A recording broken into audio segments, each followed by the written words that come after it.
décor sauvage et extrêmement bien préservé, terrain de jeu préféré de Jean-Paul Plaza, un sportif amoureux de la nature et guide randonnée. Avec lui, prenons de l'altitude pour parcourir le mont Aigoual et ses environs.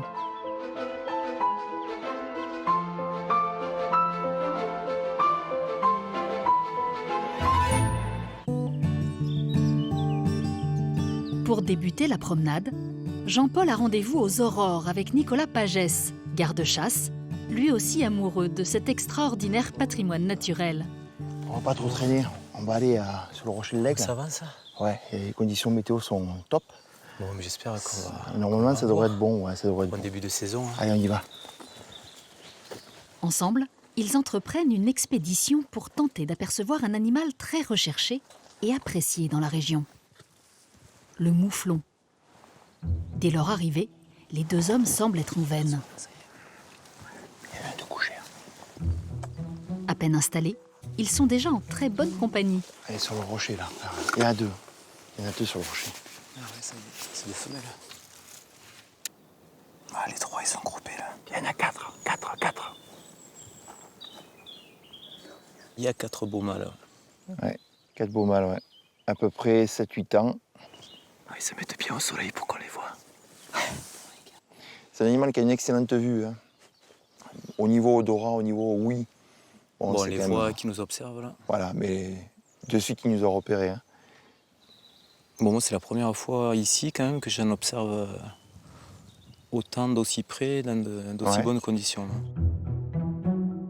Les 4 mâles semblent avoir repéré la présence humaine et s'éloignent. Mais Nicolas et Jean-Paul n'ont pas dit leur dernier mot. Aujourd'hui, sur le col de la Luzette, toutes les conditions ont l'air réunies pour attirer les fameux mouflons. Il y a pas mal de genêts, tu vois. Et là, actuellement, voilà. Les fleurs de genêt. Voilà. Là, le genêt est en fleurs actuellement. Enfin, il commence à être en fleurs. Et c'est une des particularités du mouflon, c'est qu'il mange les fleurs de genêt. Les vieux bergers disaient, alors je ne sais pas si c'est une légende ou si c'est vrai, que la fleur de genêt contenait une substance qui immunisait la brebis des piqûres de vipères. Alors, est-ce que le mouflon l'aurait compris aussi? D'accord. C'est la légende. C'est la légende, ouais.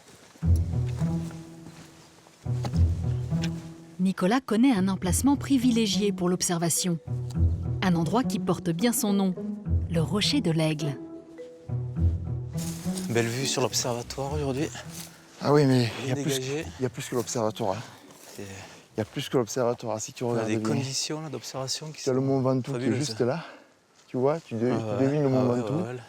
Derrière, bon, c'est un peu brumeux, mais on commence à deviner les premiers contreforts des Alpes. Ouais.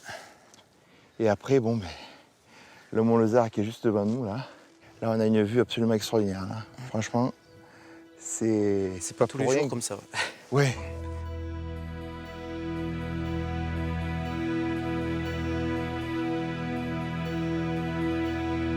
Ah, il y a le petit derrière. Là, il y a le petit, ouais. Je crois.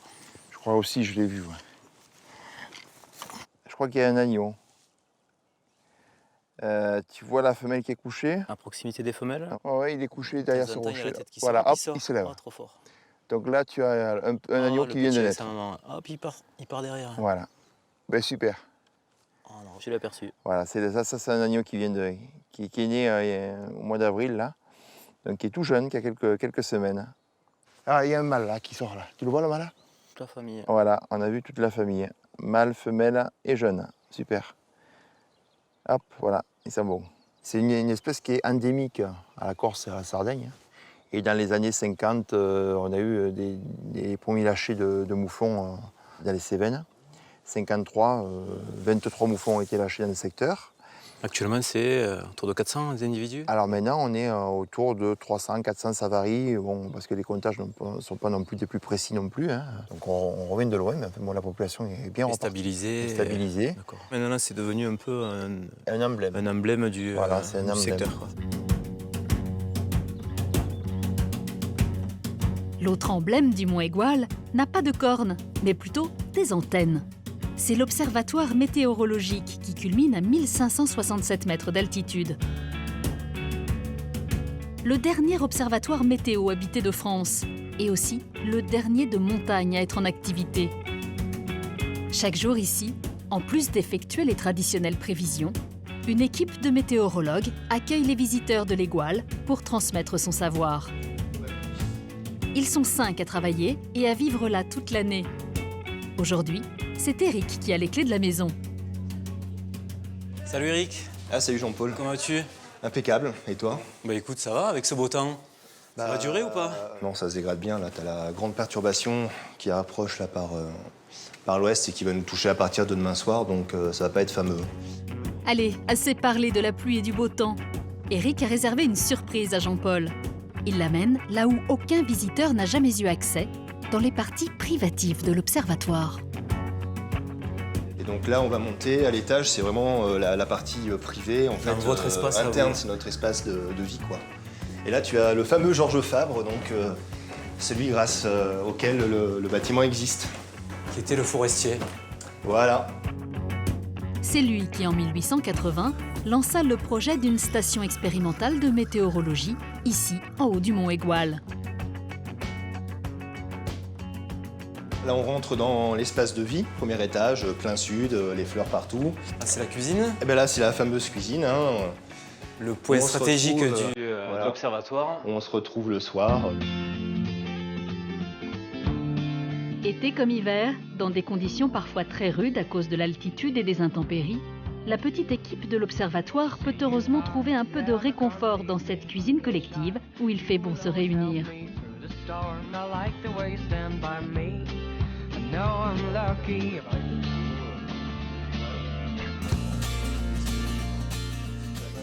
Et là, donc, c'est juste en dessous du toit, là, on a les archives.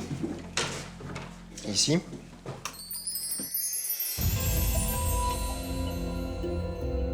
Plus de 130 ans d'histoire sont consignés et illustrés ici, de la construction de la station au premier relevé météo. Donc ça, tu vois, ce sont les premiers recueils de mesures. Enfin, celui-là, il date de 1922. Et les gardes forestiers marquaient tout sur ces recueils, c'est-à-dire la faune, la flore, ce qu'ils observaient, et puis tous les relevés météorologiques, la température, humidité, pression, tout ça, quoi. Cette bâtisse aux allures de forteresse a très peu changé depuis sa construction à la fin du 19e siècle. Bien que le confort moderne soit heureusement passé par là, la vie à l'observatoire n'en demeure pas moins rudimentaire. Alors là, tu as les chambres à l'est, ce sont les chambres les plus calmes. Parce que comme le vent dominant vient de l'ouest ou du nord-ouest... C'est pour les invités de marque. Voilà, En exactement. effet, 5 jours par Donc là, c'est la semaine, chambre de nuit Rémi. et jour, 2 équipes de météorologues se relaient à la Il est station. descendu ce midi. Je suis arrivé ce midi. Je l'ai remplacé. Voilà. Attention, les plafonds sont très bas, hein. Voilà. Pour terminer le tour du propriétaire, voici le clou du spectacle, le toit-terrasse, ou plutôt la salle des machines comme on l'appelle ici. Bon, bah là, tu vois, c'est le parc à instruments, avec donc tous nos pluviomètres et puis l'abri météo qui est là-bas. Le Et pluviomètre, ici, c'est ça? Là, tu as les 2 pluvios qu'on utilise pour les relever, ouais. Grâce à ces différents équipements, les météorologues de l'Égual peuvent réaliser mesures, prévisions et expérimentations. Donc le pluviomètre ici, je suppose qu'il a une activité un peu particulière parce qu'on sait ce que c'est les grosses précipitations. Là. Bah oui, on a souvent des épisodes cévenols ou des orages méditerranéens qui peuvent donner des cumuls de pluie très importants en un laps de temps très très court. C'est vraiment la spécificité des Cévennes, hein. C'est pour ça qu'on en parle relativement souvent. Ouais. En termes de record de pluviométrie, qu'est-ce qu'on a enregistré ici là? Alors le record sur le massif s'est produit à Valrogue, au pied de la montagne, le 28 septembre 1900, où il est tombé 950 litres d'eau par mètre carré en 10 heures. Quasiment 950 mm, c'est énorme, hein. Et c'est équivalent aux précipitations qu'on a sous les cyclones tropicaux les plus forts. Donc c'est vraiment exceptionnel. Mais ne vous inquiétez pas, il peut faire aussi très beau à l'Égual. Alors si vous êtes de passage sur le massif, n'hésitez pas à venir profiter de l'incroyable panorama qu'offre l'observatoire. Ici, lorsque le ciel est découvert, on peut apercevoir jusqu'à 13 départements. Donc là, on est vraiment sur un des coins les plus sympas pour observer le paysage de toute la région, hein, d'une grande partie du sud de la France quand même. Ah bah tu vois, presque le 5e du territoire, hein. Bon là aujourd'hui on voit pas le Mont Blanc, mais vers le sud, là on voit très bien Montpellier, on voit le Pic Saint-Loup, la Sur la Sérane. Méditerranée. On voit bien la Méditerranée, les salins du Midi, la Grande Motte. On a quand même une vue vraiment exceptionnelle ici. Et toi, tu as la On voit chance Nîmes d'être aussi. là tous les jours et de profiter de. Ah bah c'est de sûr, tout c'est ça, un quoi. privilège de pouvoir vivre ça. On s'en lasse pas, hein. Même au bout de 25 ans d'Égual, on reste admiratif. Malgré une météo capricieuse et un climat parfois rude, les Gouales fait figure de modèle en termes de préservation du paysage et de respect de l'environnement, comme en attestent les hectares de terrasses cultivées, soutenues par des murs de pierre sèche, qui sculptent de manière tout à fait singulière ce territoire. Un modèle de production qui remonte au Moyen-Âge et qui permet de répondre durablement aux contraintes liées à l'altitude, au relief et au climat de la région. Allez, c'est parti. Allez, Macha, viens, allez. Autrefois dédiées à l'agriculture fruitière et potagère, les terrasses Cévenol ont depuis quelques années retrouvé un second souffle grâce à une petite centaine de cultivateurs d'oignons, comme Jérôme Daumet, un jeune homme de 34 ans. On est dans un hameau, on est dans le hameau de Cabrier, ouais, c'est typique, c'est très très joli. Donc on est 3 familles à y vivre en année maintenant, du coup. Donc toi, c'est là que tu es venu et tu as fait le choix de venir t'installer. Voilà, j'ai fait vraiment le choix de venir vivre en Cévennes, vivre dans un milieu rural. Jérôme exploite environ 2 hectares de terre familiale vouée à la culture de l'oignon, et pas n'importe lequel. L'oignon doux des Cévennes, premier oignon en France à bénéficier d'une appellation d'origine contrôlée, puis protégée. Produit unique, issu d'une variété sélectionnée en Cévennes depuis des générations et cultivé de manière artisanale sur ses parcelles en terrasse. Une culture exigeante, délicate, presque entièrement faite à la main, comme le prouve l'étape du repiquage qui s'effectue chaque année, juste avant l'été. Donc Jean-Paul, toi, en tant que Cévenol, tu as déjà repiqué des oignons? Eh ben non, justement, j'ai jamais essayé. Eh ben, je te propose que je te fasse voir comment ça marche. Ah, je vais bien essayer. Hein, on y va? Okay. Cette étape consiste à enterrer manuellement de jeunes plants issus des pépinières pour leur permettre un meilleur épanouissement. Et en fait, le but, vas-y, mets-toi à côté de moi. Ouais. En fait, le but, c'est de poser tes oignons. Voilà. Donc nous, tu vois, on reste debout pour aller plus vite. Et il faut vraiment avoir un écartement de 8 cm à peu près. Tu vois, c'est très précis. Hein. Sans sortir la règle. Hein, sans sortir la règle. Donc tu fais ça à l'œil. Et en fait, pour aller vite, tu distribues tes oignons que tu vas avec ton doigt derrière. C'est le petit truc pour aller vite. Et voilà, moi j'en ai plus. Ah, t'en avais moins que moi, c'est pas possible. Ouais. Ah là, il n'y a que 7 cm, ça ira quand même. C'est vrai, ouais, ça ira.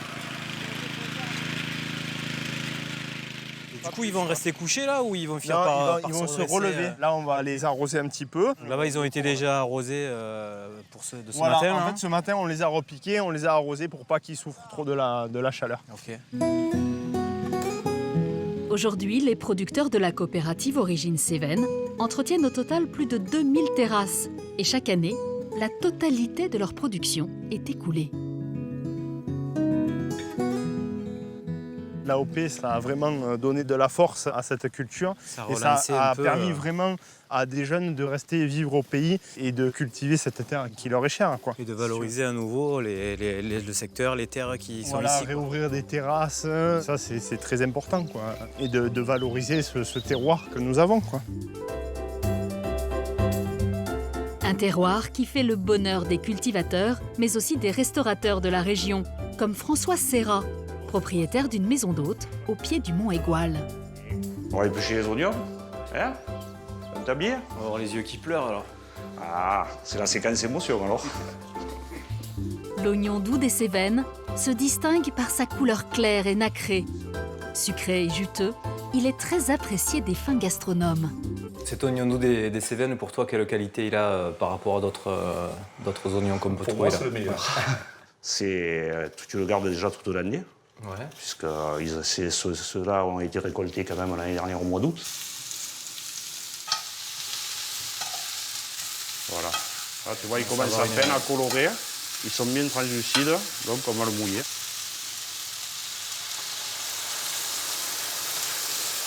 Voilà, tu entends comment ça chante, ça déglace bien notre poêle. Ça sent bon surtout.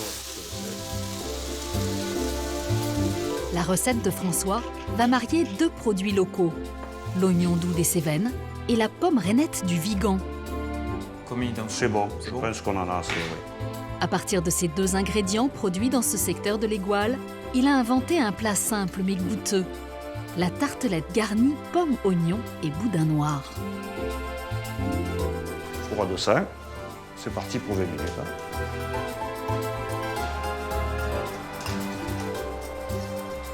Et 20 minutes plus tard, les 2 hommes peuvent passer à table. Allez, on va se goûter ça. Bon, mais je commence, hein. Alors, Délicieux. validé alors. On peut Je continuer à valide, en faire. ouais, tu peux continuer à en faire. Et tu peux m'en préparer un petit panier pour Pour la maison. C'est très très bon. Décidément, le terroir cévenol offre plein de belles surprises. Et avec le temps, nombreux sont les citadins en quête de dépaysement à venir s'installer dans cette belle région. Ce qui nous a fait craquer, c'est. Pourtant, il y avait encore de la neige, hein. En janvier, il y avait un petit peu de neige. C'est l'eau. Le bruit de l'eau, c'est merveilleux.